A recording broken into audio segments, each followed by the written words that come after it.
مشہور کالم نگار جاوید چودھری کے مطابق پاکستانی سرمایہ کار کے ساتھ کیا ہوا؟ ڈاکٹر شہزاد نسیم کا تعلق خانیوال سے تھا۔ والد معمولی سرکاری ملازم تھے۔ شہزاد نسیم نے سرکاری اسکولوں سے تعلیم حاصل کی، پشاور یونیورسٹی سے سول انجینئرنگ کی، نوکری کی کوشش کی، نوکری نہ ملی تو یہ تھائی لینڈ چلے گئے۔ 1973 میں جب لی کیون یو نے سنگاپور کو دنیا کا بہترین ملک بنانا شروع کیا تو یہ لی کیون یو سے متاثر ہو کر سنگاپور چلے گئے۔ آسٹریلیا کے مشہور کنسٹرکشن کمپنی مائن ہارٹ نے اس زمانے میں سنگاپور میں کام شروع کیا تھا۔ یہ اس میں ملازم ہو گئے۔ محنتی انسان تھے، تیزی سے ترقی کرنے لگے اور دیکھتے ہی دیکھتے کمپنی کے MDA بن گئے۔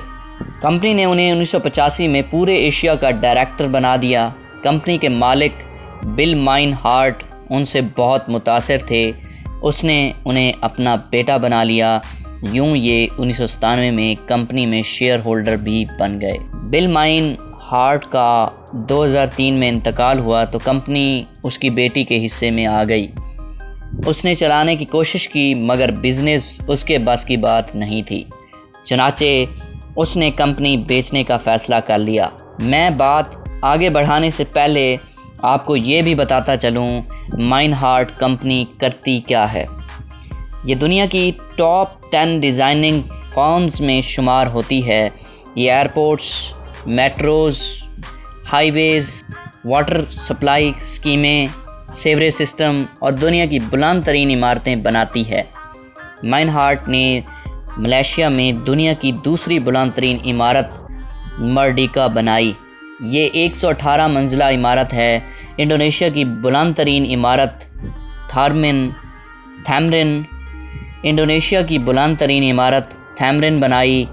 دوحہ کا انٹرنیشنل ایئرپورٹ بنایا۔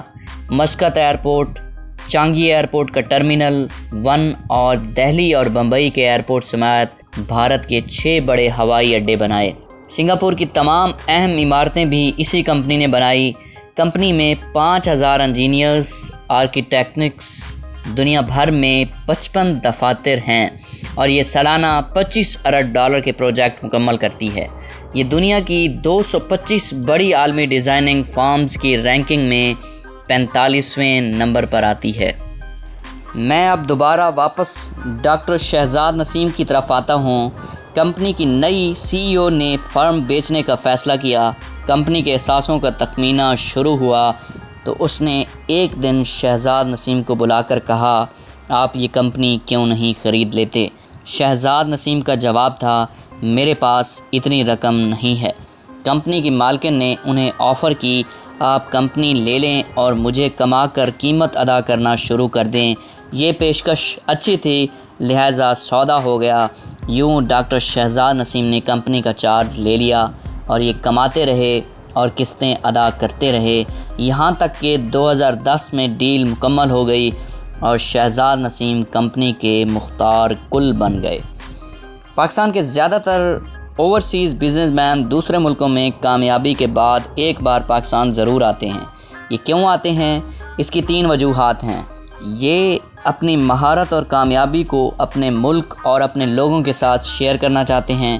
دوسری وجہ یہ سمجھتے ہیں کہ ان کا تعلق جس زمین کے ساتھ تھا اس زمین کا ان پر فرض ہے، لہٰذا یہ فرض ادا کرنا چاہتے ہیں۔ اور تیسری وجہ پاکستانی سیاستدان اور بیوروکریٹس ہر کامیاب اوورسیز پاکستان کو سبز باغ دکھاتے ہیں۔ یہ اس بات کو سچ مان لیتے ہیں، ملک میں سرمایہ کاری کرتے ہیں اور پھر پھنس جاتے ہیں۔ یہ لوگ انہیں یہ بھی بتاتے ہیں، آپ نے اگر اپنے ملک کی خدمت نہ کی تو آپ دنیا اور آخرت میں اللہ کو کیا جواب دیں گے؟ ڈاکٹر شہزاد نسیم کے ساتھ بھی یہی ہوا۔ حکومت پاکستان، سیاسی لیڈرز اور بیوروکریٹس نے انہیں بھی غیرت دلانا شروع کر دی۔ ان کے خون نے جوش مارا اور انہوں نے 2006 میں پاکستان میں $300 ملین کے 3 پروجیکٹ شروع کر دیے۔ یہ تینوں پروجیکٹس کراچی میں تھے۔ ان میں سپر لگژری ٹوئن ٹاور بھی تھے، 6 سٹار کلب بھی تھا اور ہائی رائز لگژری ٹاور بھی۔ یہ پاکستان آئے تو 2007 اور 2008 میں بم دھماکے شروع ہو گئے۔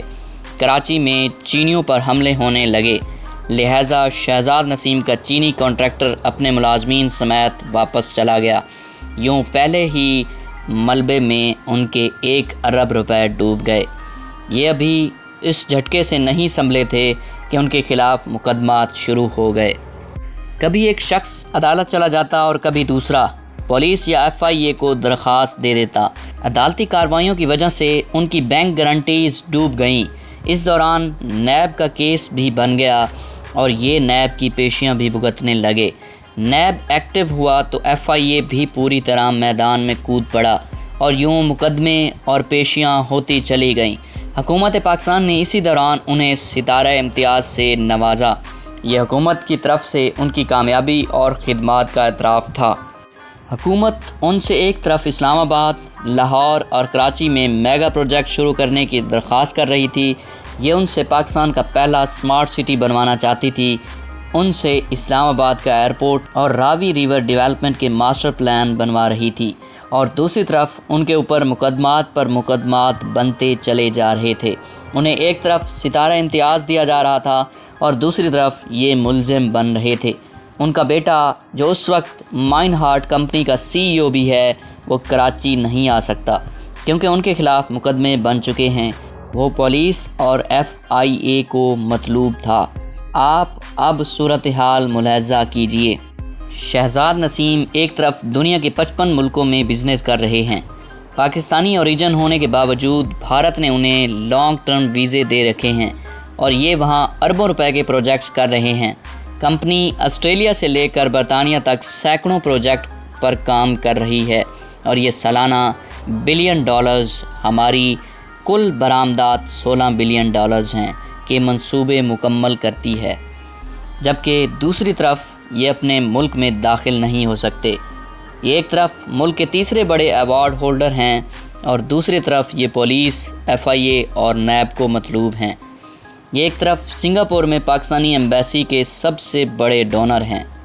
حکومت سیلاب سے لے کر زلزلہ زدگان تک کے لیے ان سے امداد طلب کرتی ہے، اور دوسری طرف ڈاکٹر شہزاد نسیم حاضر ہو کی آوازیں لگ رہی ہیں۔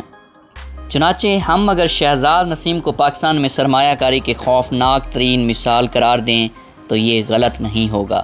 میں یہ نہیں کہتا ڈاکٹر شہزاد نسیم 100% سچے ہیں اور ٹھیک ہیں۔ ہو سکتا ہے ان کی طرف سے بھی غلطیاں ہوئی ہوں، لیکن کیا ریاستوں کا کام سرمایہ کاروں کو اس طرح ذلیل کرنا ہوتا ہے؟ ریاستیں ایسے معاملے میں بار بار مذاکرات کرتی ہیں، یہ پارٹیوں کو بٹھاتی ہیں اور ان کے مسئلے حل کرتی ہیں۔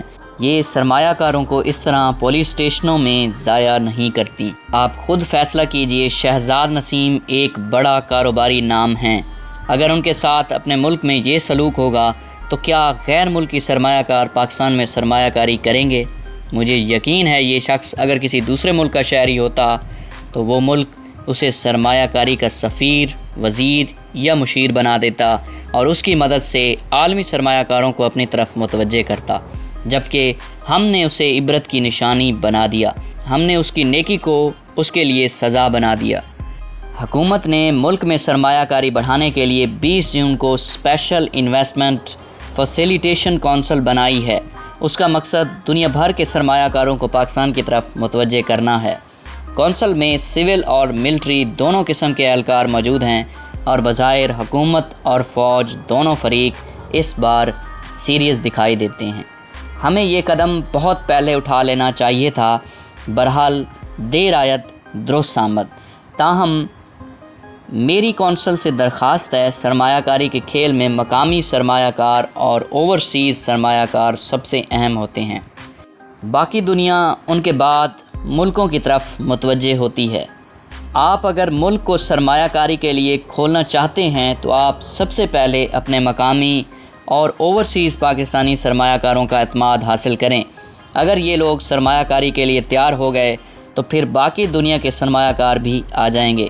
لیکن اگر شہزاد نسیم جیسے لوگ گلے میں ستارہ امتیاز ڈال کر بھی پولیس، نیب اور FIA سے چھپتے پھریں گے تو پھر یہاں کون آئے گا؟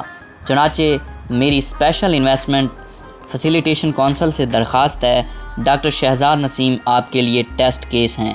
آپ ان سے رابطہ کریں، ان کی سنیں انہیں مطمئن کریں، ان سے ان کے پروجیکٹس مکمل کرائیں اور پھر انہیں سرمایہ کاری کا مشیر یا گلوبل انویسٹمنٹ ایمبیسڈر بنا دیں تاکہ یہ دنیا کو پاکستان کی طرف متوجہ کریں۔